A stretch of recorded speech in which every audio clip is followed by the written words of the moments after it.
Rue Montorgueil à Paris, le CFPJ a recueilli ce mardi le témoignage de passants juste après l'annonce de la mort de Danielle Mitterrand. J'ai vu aux infos qu'elle avait été hospitalisée, mais j'ignorais qu'elle était décédée. Non, elle s'est occupée aussi, je crois, de beaucoup d'activités caritatives. Donc c'est une perte pour la nation. Elle s'est engagée très tôt dans la résistance et ça, c'est super pour une femme. C'était pas son ambition que d'être une première dame de France, hein, je crois. Elle a fait mieux que ça. C'était une personne très, très impliquée dans le combat pour surtout les problèmes liés à l'eau, pour la misère dans le monde. Donc on est très attristés, puis c'était une grande femme, c'était une très grande femme. C'était une des plus grandes parce que Madame de Gaulle a toujours été derrière de Gaulle.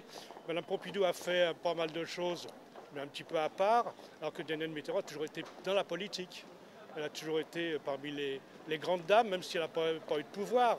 Elle a toujours essayé de faire quelque chose dans ses convictions. J'écoutais à la télévision que tous les Français sont très émotionnés par sa mort parce qu'elle était vraiment une grande femme, une grande dame, élégante.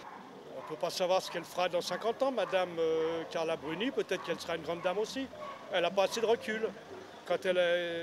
Danielle Mitterrand elle a commencé à 15 ans à résister, elle était dans la résistance à 17 ans. Elle a vécu jusqu'à 87 ans, ce qui fait 70 ans de vie publique, puis de vie politique.